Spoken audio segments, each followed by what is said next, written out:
네, 안녕하십니까. 해외 우리 애국 동포 여러분, 그리고 전국의 애국 동지 여러분, 그리고 지금도 우리 공화당 당원 동지로서 전국에서 당의 홍보를 위해서 활동하는 우리 동지들께 그동안 설날도 있었고 또 박근혜 대통령 생신 행사도 있었고, 그래서 두 주를 쉬고 오래간만에 또 실방으로 이렇게 뵙게 돼서 반갑습니다. 여러분 아시는 대로 우리 조원진 대표님께서 점점 방송 출연이 많아집니다. 그래서 매주 월요일 7시 20분에는 YTN의 뉴스킹 박지원 변호사와 함께하는 뉴스킹이 있고요. 그 다음에 매주 화요일 12시죠. 스픽스, 이제 낮 12시로 바뀌었습니다. 12시에 스픽스에서 또 정치현안 직설을 또 매주 또 진행하십니다.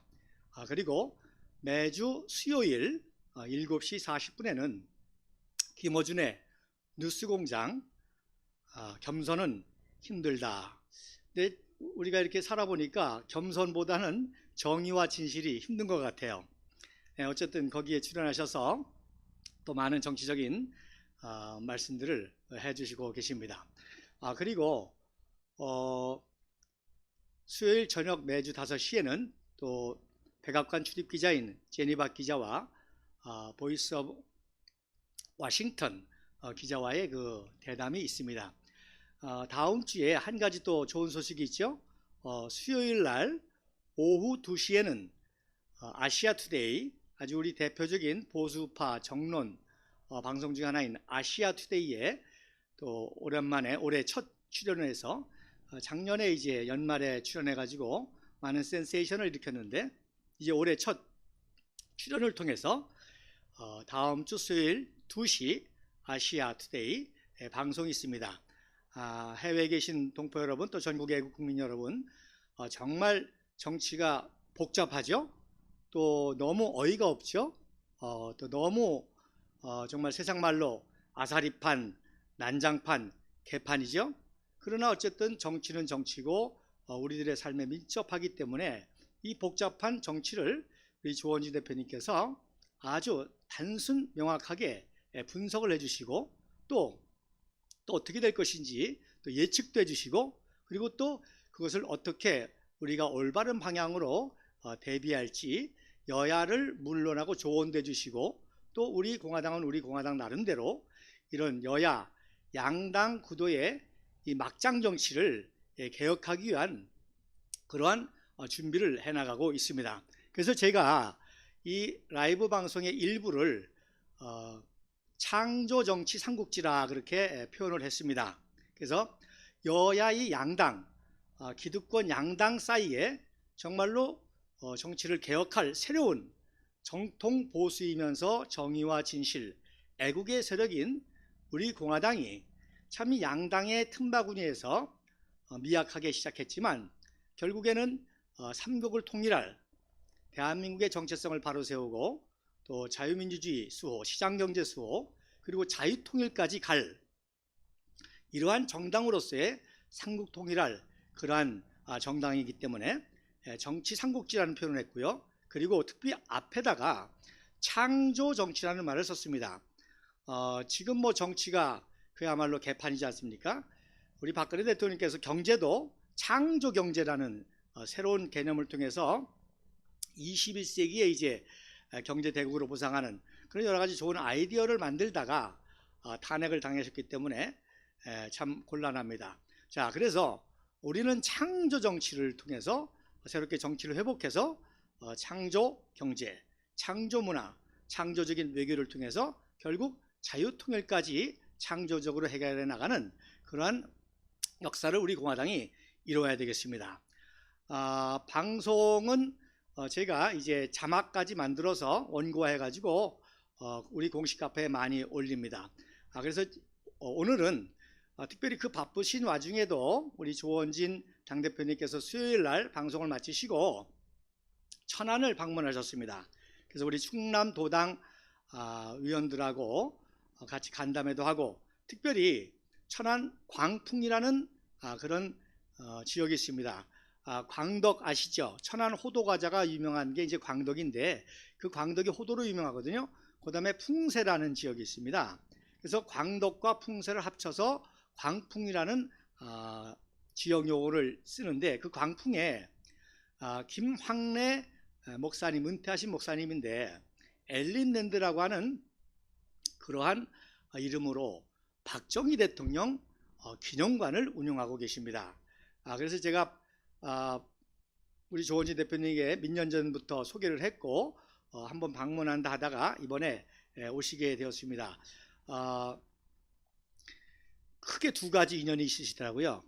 김학래 목사님이 이렇게 박정희 대통령 사진전이라든지 이런 활동을 하니까 박근혜 대통령께서 당대표 당시에 몇 번 직접 방문하시려고 하다가 계속 당내 사정 때 못 오셔가지고 이렇게 우리들도 못하는 일을 해주신다고 꼭 찾아뵙겠다고 하다가 이제 대통령이 되셔서 바쁘셨고, 그래서 대통령이 되신 이후에도 이제 국회에서 사진전을 쭉 했는데 2016년 10월 26일이 박정희 대통령 서거일이잖아요. 그때 이제 국회에서 대대적인 사진전을 다 준비를 했는데 여러분 아시는 대로 10월 24일 날 박근혜 대통령께서 국회에서 통일을 준비하는 개헌을 하자라고 선포한 그날 저녁부터 JTBC에서부터 이제 언론 선동 방송이 생기면서 완전히 이제 아사리판이 됐지 않습니까?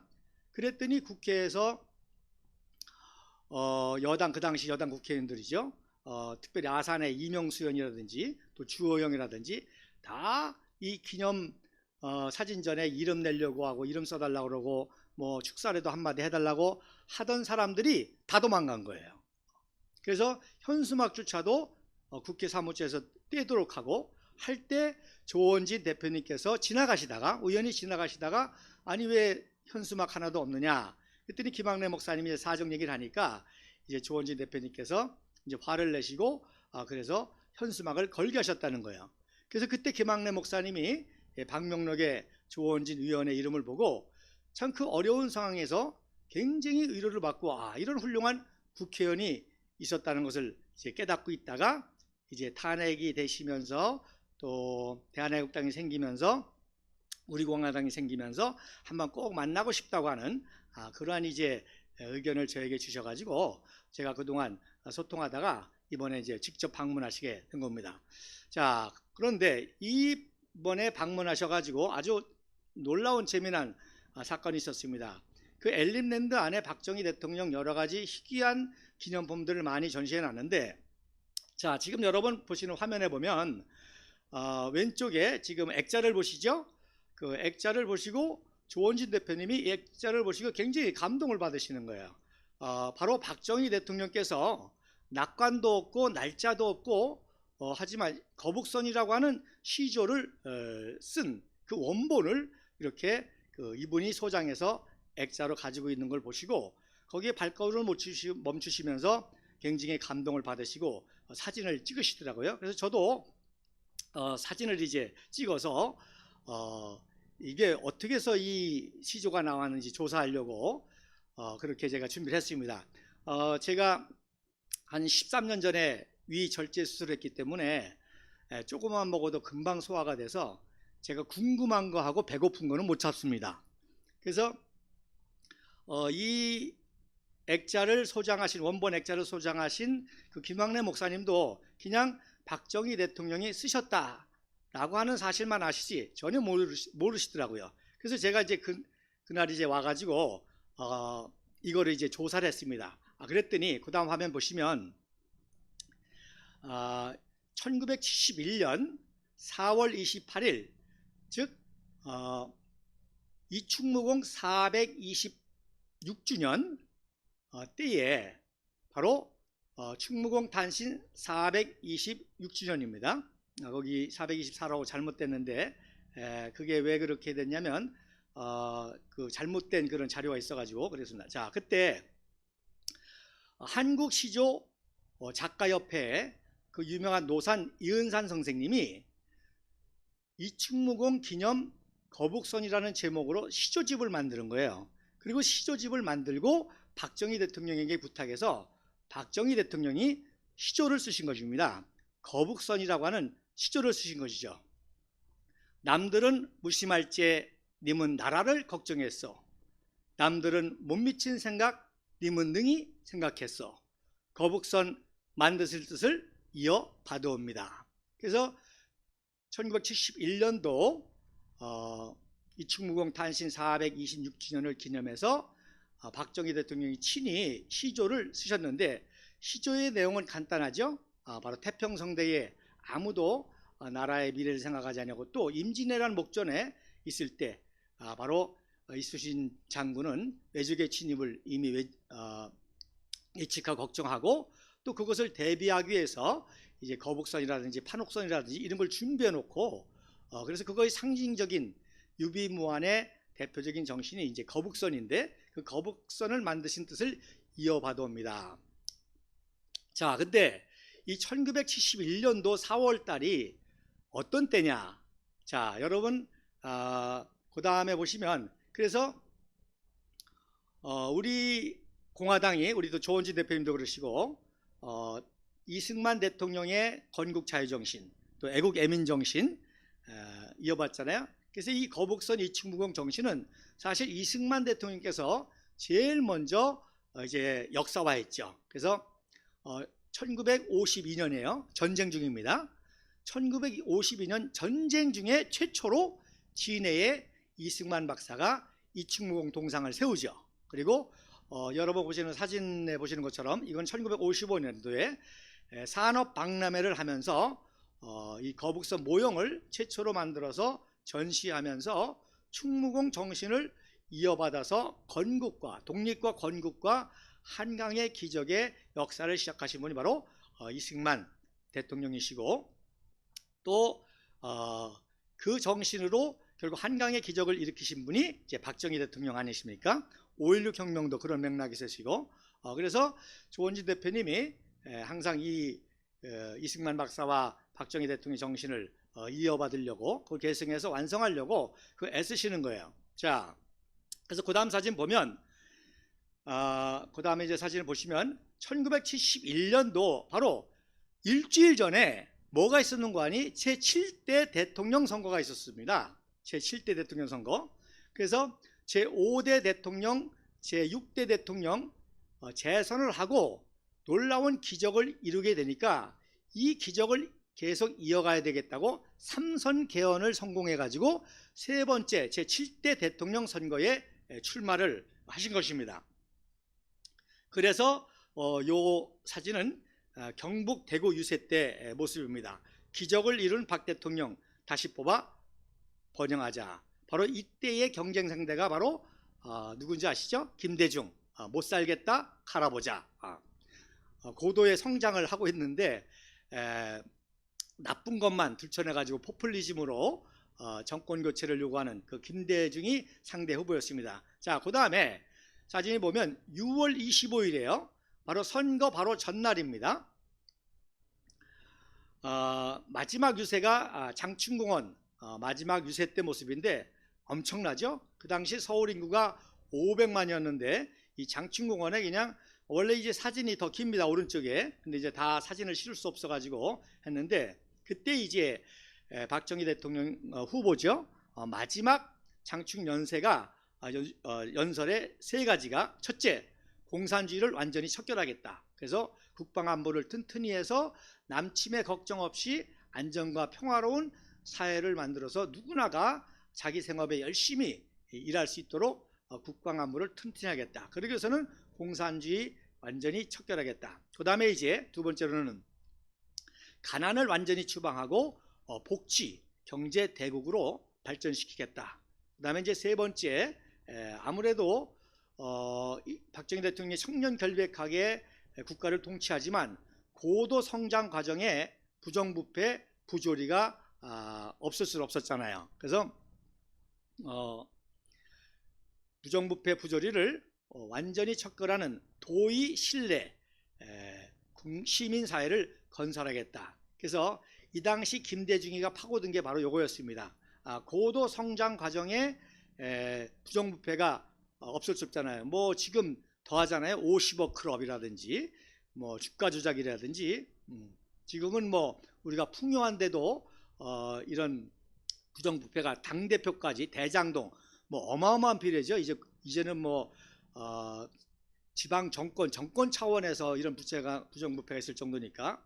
그런데 고도 성장 과정에 그런 것들이 있으니까 그거를 이제 공략해 가지고 부정부패 정권으로 몰아붙여서 김대중이가 많이 좀 이렇게 인기를 얻었었죠. 그래서 3차 경제 계획이 성공하면 우리는 완전히 자주국방과 자주경제를 달성해서 선진국에 진입할 수 있다라는 것이 이제 그 연설의 요지였습니다.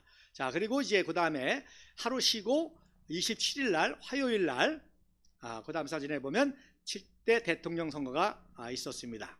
그래서 박정희 대통령 내외가 이 종로구의 선화학교에서 이제 투표하는 모습이고요. 여러분이 잘 아는 이 포스터 사진, 이게 바로 그때 대통령 후보 선거 포스터였습니다. 혼란 없는 안정 속에 중단 없는 전진. 그래서 한강 기적의 어떤 에피소드죠. 그래서 박정희 대통령이 왼손잡이기 때문에 어떤 방향을 가리킬 때라든지 활을 쏠 때는 이제 왼손을 이제 많이 사용하게 됩니다. 그리고선 이제 그때 저녁에 제 7대 대통령에 당선이 되셨어요. 당선이. 근데 놀랍게 표 차이가 90만 표밖에 차이가 안 났습니다. 그래서 박정희 대통령이 굉장히 충격을 받으셨다고 그래요.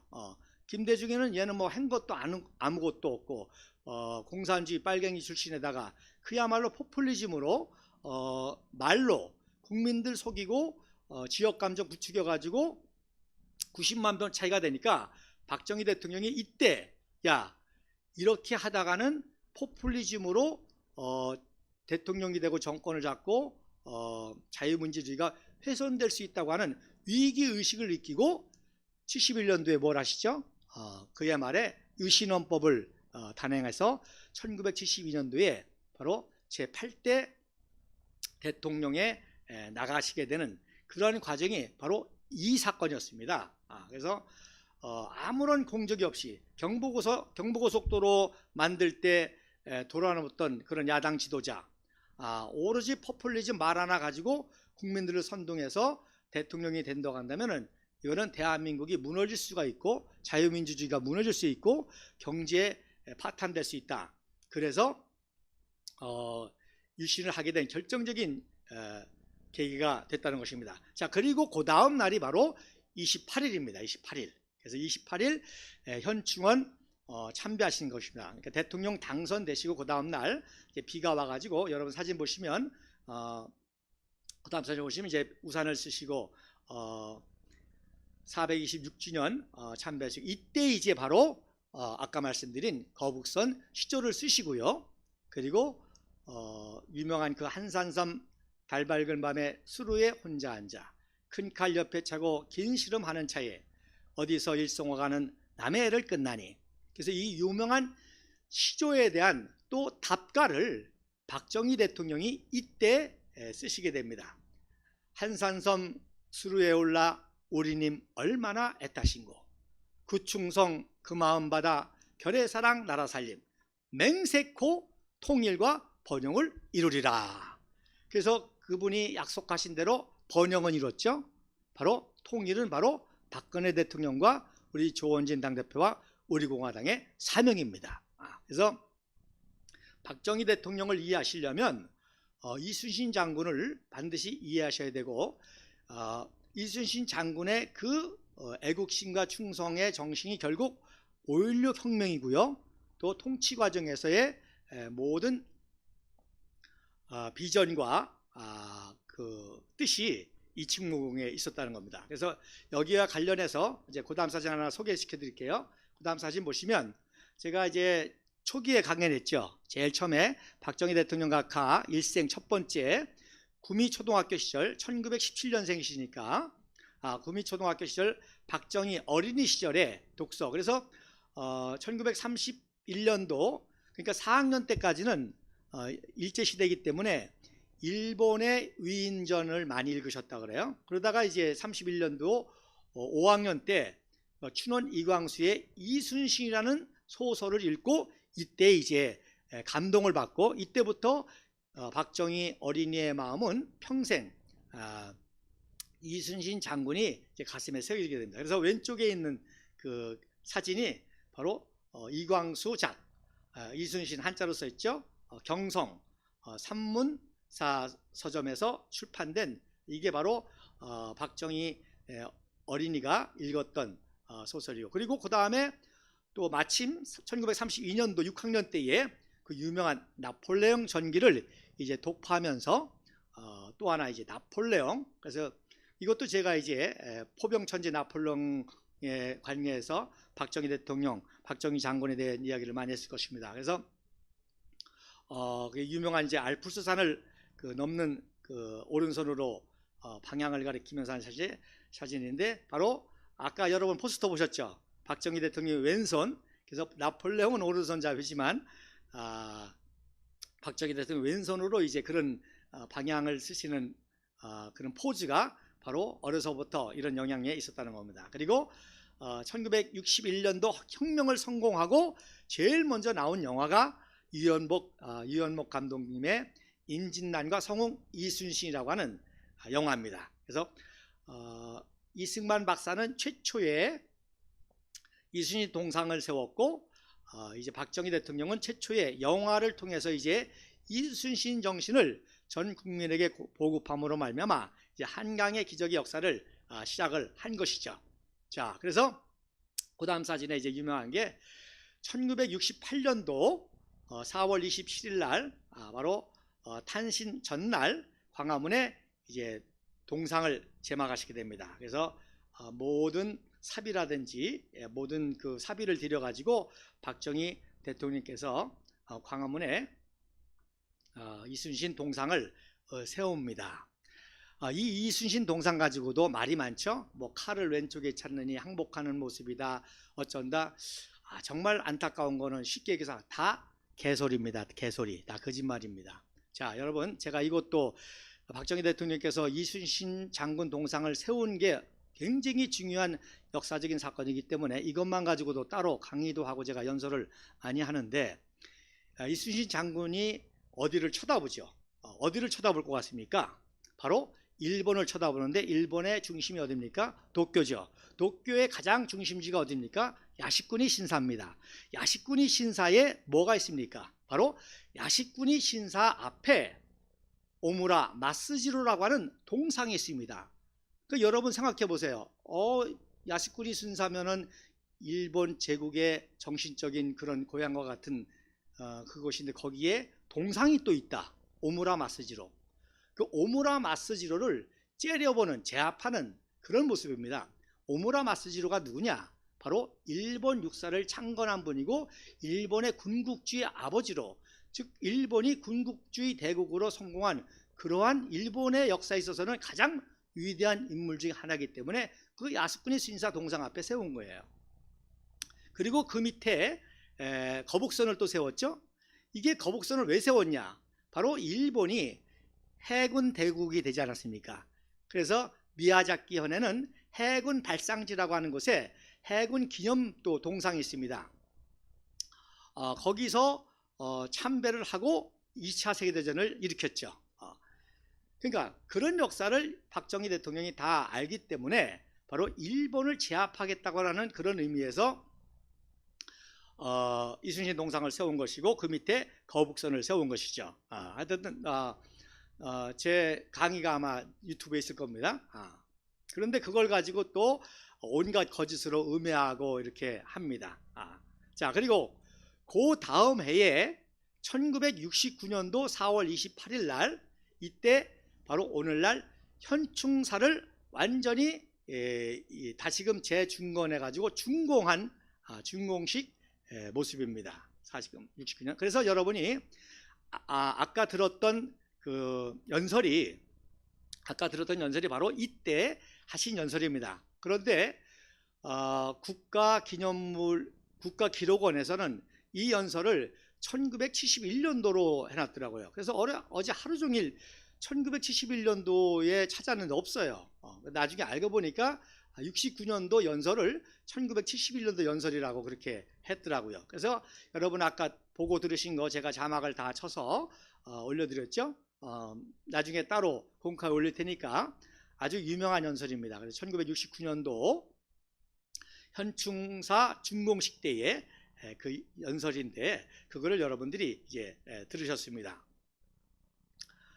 그리고 그 다음 사진에 보면 그때 이제 말씀드린 것처럼 박정희 대통령이 왼손잡이라는 거 말씀드렸죠. 그 활은 이제 왼손으로 쏘시는 모습입니다. 활은 왼손으로 쏘시는 모습이고 또 방향을 가리킬 때도 이제 왼손으로 하시고 그러나 이제 사격을 한다든지 글을 쓴다든지 그림을 그리시다든지 이럴 때는 이제 오른손을 쓰시는 양손 잡이십니다.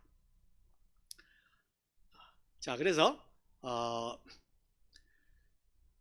박정희 대통령을 이해하시려면 그래서 이순신 장군, 그 다음에 나폴레옹, 그 다음에 또 한 분 아시죠? 누구십니까? 바로 세종대왕이십니다. 그래서 제가 누누이 말씀드린 것처럼 박정희 대통령의 그 오른쪽 가슴에는 세종대왕이 있고 왼손잡이 장군이신 그 박정희 대통령의 그 오른쪽 가슴에는 이순신 장군, 나폴레옹, 군인 나폴레옹, 그래서 문무를 겸비한 그런 위대한 지도자.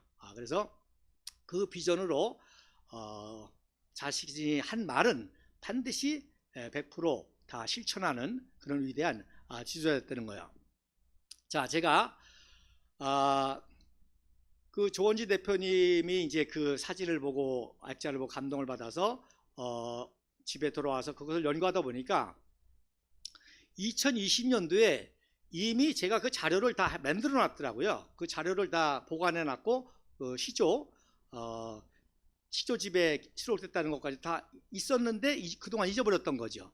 잊어버렸다가 조원진 대표님 때문에 다시금 제가 이렇게 찾아서 이 역사를 이야기하는 거예요.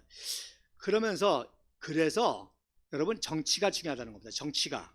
저는 정치를 전혀 몰랐잖아요. 그냥 역사를 연구하고 또 신학교 교수였고 또 목회자였고 선교사였고 역사에 관심이 있어서 역사에 대한 강의를 많이 하고 했지만 그러나 내가 탄핵 사태를 통해서 그리고 촛불보다 3배가 더 모인 이 태극기 집회, 그러나 그것을 정치 세력화하지 못하고 그냥 시민단체로 했을 때 이게 아무런 힘이 없다라는 걸 저도 느끼고 이것을 움직일 만한 정치가 필요하다는 것을 알고 그때 이제 조원진 대표님께서 창당 때 도와달라고 이렇게 요청을 와서 제가 그때부터 이제 하게 됐기 때문에 이제 정치에 대해서 이제 깊이 관심을 가지면서 조원진 대표님이 관심을 갖다 보니까 저도 더 깊은 관심을 갖게 되고 이러한 사실을 다 찾아내고 발견하게 되더라는 겁니다.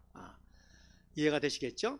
이미 2020년 3년 전에 이 거북선에 대한 시조에 대한 자료를 다 가지고 있었고 다 찾아가 아마 그때 제가 엘림랜드를 방문해서 보고 또 찾았을 수도 있었고요. 아니면 다른 역사를 연구하는 가운데 발견해 가지고 있을 수도 있었습니다. 근데 그걸 잊어버렸던 거예요. 근데 조원진 대표님의 이 유비무한 정신, 창조적인 정치, 여기에 이 감동을 받는 모습을 보고 저도 감동을 받고 이것을 다시 연구해야 되겠다 해서 이러한 진실을 이제 발견을 하게 된 것이죠. 자, 여러분, 역사는요, 그리고 세상은요, 서서히 변하는 것 같아도 반드시 변하고 반드시 정의와 진실의 방향으로 움직입니다. 저 역시도 박근혜 대통령께서 그 탄핵의 와중에서 온전히 침묵하다가 진실은 시간이 걸려도 밝혀진다. 그 한마디에 저도 지금까지 왔습니다. 조원지 대표님도 그 진실을 믿고 지금까지 투쟁해 오시면서 요즘에 많은 변화들이 지금 일어나고 있죠. 여러분 오늘 뉴스에 보셨을 것입니다. 제가 공khai 돌렸지만 이재명 대표가 검찰에 출석하면서 곽상도 얘기를 했잖아요. 곽상도 50억 왜 무죄냐, 그렇게 나를 수사하듯이 곽상도를 수사해야 되지 않느냐, 그렇게 수사를 허술하게 했기 때문에 무죄가 나오지 않느냐면서 이재명이가 비판했습니다. 자, 그런데 오늘 또 대정부 질문이 있었는데 태영호 국회의원이 탈북자 출신 박근혜 대통령이 탈북시킨 분입니다. 박근혜 대통령께서 탈북시킨 태영호 공사가 정말 큰일을 해야 되는데 오자마자 탄핵이 당했잖아요. 근데 어쨌든 국회의원이 됐는데 이번에 대정부 질문에서 오늘인가 대정부 질문에서 한동훈 법무장관에게 바로 PPT를 띄워가지고 박근혜 대통령 탄핵 당시에 이재명 의원이 경기도지사죠, 그 당시 이재명 경기도지사가 현직 대통령도 강제 수사, 구속 수사해야 된다. 예우하지 말고 강제 구속 수사해야 된다라고 그렇게 한 그 글을 PPT로 올려가지고 이재명도 당대표 예우하지 말고 즉각 강제 수사, 체포해서 수사해야 된다라고 한동훈 법무장관에게 대정부 질문하니까 뭐 야당에서는 뭐 야유하고 난리가 났죠. 근데 또 여당에서는 또 박수치고 난리가 났습니다. 참 아이러니하죠. 바로 박근혜 대통령 현직 대통령을 강제 수사한 게 누구예요? 윤석열, 한동훈, 이원석이잖아요. 그 공로로 대통령이 되고 그 공로로 법무부 장관이 됐는데 그렇게 안 하고 있잖아요. 일개 검사가 현직 대통령을 그렇게 칼부림 놓던 놈들이 이제는 뭘 눈치를 보는지 하면 어쨌든지 간에 태영호 공사가 그렇게 용감 있게 질문을 해서 박근혜 대통령을 또 거론하게 되고 여당의 대부분은 탄핵파인데 아마 박수친 사람은 자기가 탄핵판도 쳤는지 모르겠어요. 이런 걸 보면서 우리 공화당 당원 동지들이 아마 자부심을 가질 겁니다. 우리들의 7년, 6년의 고난이 결코 헛되지 않습니다.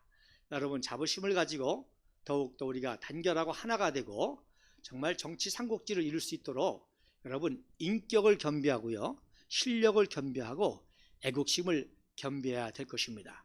그리고 이제 조금 있으면 보세요. 이제 우리 공화당 들어온다고 난리가 날 겁니다. 그때 우리 당원 동지들이 검증의 역할을 해 주셔야 됩니다. 이제 더 이상 배신이 있어서는 안 되잖아요. 박근혜 대통령에 대한 그런 배신이 또 우리 조원진 대표에 대한 그런 배신이 적어도 우리 한민족에 있었던 이 배신의 DNA, 대신의 역사는 우리 때에서 완전히 끊어야 됩니다. 완전히 끊고 그래야만 자유통일까지 갈 수가 있습니다. 우리 공화당이 이렇게 완전한 정치 결사체로 하나가 될 때에, 그리고 제가 누누이 말씀드린 것처럼 이제 내년 4월 올해 4월 6월 지나고 중대구제 선거까지도 확정이 돼서 판이 완전히 짜지면 박근혜 대통령께서 분명히 정치적인 언행을 하실 것이고 또 조원진 대표와 우리 동아가 함께해서 이것을 한 번에 확 뒤집는, 대한민국 정치판을 확 뒤집고 결국 김정은까지도 무릎을 꿇게 하고 항복시키고 그리고 자유통일까지 가고 하는 이런 모든 역사를 이룰 것입니다. 어저께 그 제니박 기자와 조원진 대표님하고 대담이 있었는데 굉장히 중요한 얘기가 나왔습니다. 여러분 인류 역사에 있어서 세계사에 있어서 가장 중요한 것은 유엔의 창설입니다. 이승만 박사가 위대한 게, 여러분 재팬 인사이드 아웃이라는 책을 보시면 많은 사람들이 상식적으로 태평양 전쟁을 일으킬 것을 예언했다고 해서 그것이 이제 센세이션이 돼가지고 그거를 많은 사람들이 기억합니다. 그래서 일본이 욕심이 잉태한즉 죄를 낳고 죄가 장성해서 사망에 이를 것이다. 일본이 조선을 식민지하고 만주를 먹고 중국을 침략하고 러시아를 넘보고 인도를 넘보고 그 다음에 동남아시아를 먹고 결국에는 태평양 전쟁을 일으킬 것이다. 그러면 미국에게 패해서 우리는 독립이 이루어질 것이다 라는 것을 1904년도 8월 9일 날 한성가박에서 나올 때 헐버트 선교사로부터 정보를 들은 거예요. 그때부터 이승만 청년의 그 꿈이, 1904년도 29세 이승만 청년의 꿈이 일본이 전쟁을 일으켜서 망하면 우리 조선이 독립이 되고 우리는 나라를 세울 수 있다라는 것이 평생 꿈과 소명이 있었고요. 그리고 그때가 언젠지를 기도하다가 1940년도에 재팬 인사이드를 쓰고 태평양전 일으키기 직전에 그래서 41년도 1월 달에 런던에서 출판되고 7월 달에 출판되면서 막 센세이션이 됐죠. 근데 정말 12월 7일 날 진주만 기습이 일어나니까 뭐 그 책이 그냥 예언적인 책으로 센세이션을 일으키면서 세계사를 주도하게 되는데, 그 책에 그거보다 더 중요한 내용이 있습니다. 그보다 더 중요한 내용이 뭔고 하니, 앞으로 유엔이 창설이 될 것이고, 우리가 개인에게 잘못한다고 막 폭력을 쓰면 안 되잖아요. 법으로 심판해야 되자는 거예요. 마찬가지로 국제사회에서도 어떤 나라가 불법을 행하면 전쟁을 할 것이 아니라 유엔이라는 기구를 통해 가지고 국제법으로 다스려야 된다고 하는 예언이 나옵니다. 그게 핵심입니다. 그래서 2차 세계대전 끝난 다음에 유엔이 창설됐잖아요. 그러니까 이승만 박사가 유엔을 동원해서 대한민국을 세우고, 또 유엔의 인준을 받고, 그러다가 6.25 기습 남침이 일어나니까 이승만 대통령이 유엔 보고 니네가 세운 나라 니네가 구하라. 유엔의 이념과 헌장으로 유엔 임시위원회를 만들어 가지고 유엔의 주관하에서 투표를 해가지고 대한민국을 세웠고, 니네가 1948년 12월 12일 날 유엔 총회를 통해서 인준 거리를 인류 역사상 최초로 했는데, 이 유엔의 이념과 현장에 따라서 세운 나라 니네가 구하라. 그래서 유엔 21개국이 참전한 겁니다. 그래서 이게 유엔이 굉장히 중요한 거예요. 그래서 앞으로 이제 강의할 내용이죠. 지금 국제사회의 가장 중요한 이슈가 뭔가 하니 유엔 상임이사국 문제입니다. 그래서 지금 서서히 중국과 러시아가 제 역할을 못하니까 지금 상임이사국을 개혁해야 된다. 저의 전략은, 여러분 원래는 대만이 유엔 상임이사국이었잖아요. 그런데 유엔 총회 결의에 따라서 대만을 내쫓고 중국이 들어왔지 않습니까? 근데 러시아가 전쟁을 일으켰잖아요. 또 중국이 국제법을 지키지 않잖아요. 그래서 저의 개인적인 전략은, 우리가 통일 때까지는 우리는 그런 제스처를 못해요. 통일을 해야 되니까, 중국하고 러시아를 설득해야 되니까. 그래서 통일 한국이 된 이후에는 우리가 유엔 총회를 통해서 독일 통일, 유럽을 대표해서 러시아를 대표해서 독일이 들어오고, 중국을 대표해서 우리 한국이 들어오고, 그래서 유엔 상임이사국을 개혁하고, 그 다음에 이제 다른 선진국들, 지금 일본도 굉장히 들어오려고 노력하는데 워낙 뭐 일본은 반대가 많죠. 그 다음에 이제 이런 강대국 외에 커피 클럽이라고 있습니다. 그래서 뭐 캐나다, 호주, 또 브라질, 또 작지만 국제적인 영향력이 있는 네덜란드, 이런 나라들이 이제 커피 클럽이라고 해가지고, 이런 나라들이 상임이사국을 늘리자, 6개국이나 7개국으로 늘리자 해서 들어가겠다, 이런 작업을 하고요. 우리 지금 대한민국은 지금 커피 클럽에 들어가 있습니다. 그래서 일본 같은 경우는 이제 상임이사국을 늘려서 들어가려고 하는 전략을 쓰고요. 그래서 여러분 이게 중요합니다. 이게 제일 중요한 겁니다. 그러니까 일본이 왜 그렇게 미국에게 알랑방구를 끼려고 그러느냐, 다른 거 아니에요. 이겁니다. 이게 핵심입니다. 국제사회의 가장 핫 이슈는 바로 유엔 상임이사국 개혁. 그래서 그것을 늘리거나 비상임이사국 이게 회원국이 된다거나, 그래서 그거를 이제 유엔 대사, 미국의 유엔 대사는 개혁이라는 말을 쓰죠.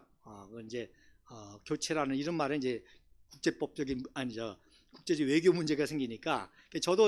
제가 이제 그냥 일반인이라면 아주 이걸 쉽게 설명할 수가 있는데, 저도 이제 어쨌든 지금 공당의 최고위원이 됐기 때문에 제가 굉장히 조심스러워요.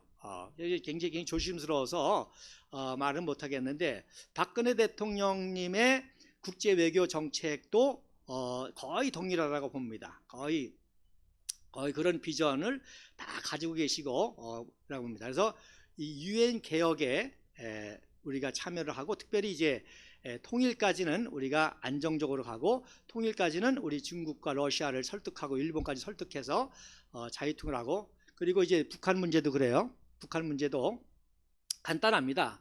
여러분 2차 세계대전 어떻게 이겼어요? 무조건 항복이잖아요. 무조건 항복. 원자탄 2방으로 무조건 항복시켰습니다. 우리는 강력한 군사력과 풍부한 경제력과 탁월한 외교력과 그리고 또 찬란한 문화력으로 얼마든지 북한 정권을 항복시킬 수 있습니다. 우리 고당은 할 수 있습니다. 박근혜 대통령과 조원진 대표님 충분히 할 수 있습니다. 피 한 방울 안 흘리고 항복시킬 수 있습니다. 원자탄보다도 더 강력한 우리에게는 신앙이 있고 문화가 있고 또 군사력이 있고 그렇습니다. 그래서 좀 안타까운 게 윤석열 정부가 핵폭탄 필요 없습니다. 우리 핵폭탄도 필요 없고요. 핵폭탄 그 이상의 것에 우리는 능력이 있습니다. 그래서 우리가 정말 정의와 진실로 하나가 되어서 이 탄핵의 진실을 밝히고 이 탄핵 정국을 극복하고 우리들의 국민들의 지지를 얻게 된다고 한다면은 우리 청년들이 얼마나 똑똑해요. 우리 저를 지금 방송을 도와주는 이동건 청년도 제가 보니까 굉장히 재능도 많고 사실 오늘도 박정희 대통령 이 69년도 육성연설이 71년도라고 그 국가기록원에 그렇게 기록되면서 테이프가 늘어져 가지고 굉장히 목소리가 느려졌습니다. 그러니까 박정희 대통령 맛이 안 나요. 그래서 이것 좀 제대로 보고를 할 수 있느냐 했더니 10%를 줄여가지고 로딩을 하니까 박정희 대통령 육성이 나오더라고요. 우리 청년들 대단합니다. 컴퓨터 전문가고 또 2개 국어 3개 국어 다 하고 그래서 우리 청년들이 이 위대한 국부 이승만 박사 박정희 대통령의 리더십 또 박근혜 대통령의 리더십 청렴결백함 그 탁월한 실력 그 탁월한 애국심 그리고 청렴결백함 그리고 이 비전 이런 걸 알아간다고 한다면은 우리 청년들과 함께 자유통일 쉽게 이룰 수 있고요. 여러분 자유통일 됐을 때 그 통일 모든 과정에 우리 청년들이 큰 역할을 할 수 있을 것입니다. 제가 우리 어떤 청년들이 대학 뭐 전공했으면 좋겠습니까? 그랬을 때 제가 토목과 가라고 합니다. 아니 요즘에 토목과가 여러분 그렇지 않습니다. 통일 과정에 제일 먼저 들어가야 될 것이 토목과 또 간혹과 응급처치해야 되니까 간혹과 그리고 여러분 플라스틱 바게스 요즘에 안 쓰죠. 플라스틱 바게스 통일되면요 북한 동포에게 가장 손쉽게 나눠줄 수 있는 생활 필수품입니다. 그래서 간단한 생활 필수품 이런 그 중소기업들 엄청나게 모든 것이 부응을 합니다. 그래서 통일되면요 통일 비용이 들어가는 게 아니라 통일 비용이 안 들어가는 정도가 아니라 통일되는 순간 원화 가치가 2배로 뜁니다. 그래서 박근혜 대통령이 바로 아시아은행을 만드시려고 했던 것이죠. 아시아은행. 그리고 또 하나 많은 분들이 이승만 박사의 업적에 대해서 여러 가지 얘기하는데 참 안타까운 게 여러분 이승만 대통령의 가장 위대한 업적 중에 하나는 미국의 연방은행과 같은 바로 한국은행을 만드신 거예요. 이 한국은행과 같은 미국의 연방은행과 똑같은 기능을 하는 한국은행을 만들었기 때문에 엄청난 그 국제적인 자원들을 우리가 다 글로벌 시스템으로 해결할 수 있고 쉽게 얘기해서 6.25 동란이 났을 때 엄청난 자유우방과 유한에서 원조가 들어오고 달러가 들어오고 물자가 들어오잖아요. 이게 다 한국은행을 통해서 관리가 됐다는 거예요. 그러니까 쉬운 얘기로 전시에도 우리의 은행 시스템이 다 정상적이었습니다. 그래서 이것만 가지고도 또 1시간 강의가 이 연방은행과 같은 한국은행이 만들어진 과정, 한국은행의 역할 이것이 다른 말로 말하면 한미 상호 방위 조약이 국제 외교, 국방 안보 물론 경제까지 영향을 미쳤지만 이것이 최고의 인류 역사적인 그 업적이라고 한다면은 또 하나의 카운터파트는 그것이 있기 전에 6.25 전에 있었던 한국은행 설립입니다. 그래서 이 한국은행, 그래서 이 한국은행 때문에 결국 우리가 글로벌 스탠다드로 한강의 기적을 이룰 수가 있었던 거죠. 뭐 경부고속도로, 포항제철, 차관 문제 이런 걸 다 할 수 있던 거죠. 그래서 박근혜 대통령이 참 깜짝 놀랄 만한 일은 바로 아시아은행을 만드셨다는 겁니다. 통일을 준비하려고 해서. 자, 그래서 이런 엄청난 그 미래의 축복과 비전이 이승만 대통령, 박정희 대통령, 박근혜 대통령이 가지고 있었고, 그거를 알기 때문에 조원진 대표님이 생명을 걸고 나와서 어떻게 해서든지 이 역사를 이어되겠다. 그 기존의 정치 가지고는 안 되겠다. 그런데 밖에 태극기 세력이 있었잖아요, 순수한. 그래서 이거를 정치 세력화하려고 해서 우리가 지금까지 가시밭길을 걸어왔고 또 고통의 칼날을 서왔습니다. 또 앞으로도 어떤 그런 과정이 있을지 모르지만 우리 동지들이 더욱더 단합하고 이제 서서히 들어오려고 하는 사람이 있을 겁니다. 여러분 철저히 검증하십시오. 더 이상 배신이 있어서는 안 됩니다. 제가 이 말씀을 좀 드려야 될지 좀 걱정이 되는데 지금 바깥에 여러 우파들이 많이 있습니다. 제가 참 여러 가지 활동하는 좋은 분들도 많이 있는데 조원진 대표님께서도 말씀하셨으니까 저도 할게요. 조원진 대표님께서도 참 안타까워하시는 것이 박근혜 대통령 정부 출범하고 제일 먼저 윤창중 사건 때문에 굉장히 어려움이 있었지 않습니까? 여러분 2017년 3월 9일 날 3.10 항쟁 바로 전날에요. 3일 헌재 나오기 전날, 그 전날 3월 9일 날 천안 아라리오에서 태극기 집회가 있었습니다. 그때 허평환 장군 또 백모, 박성현 여럿이 왔었고 저도 그때 연설했고 그때 윤창중이도 와서 연설했습니다.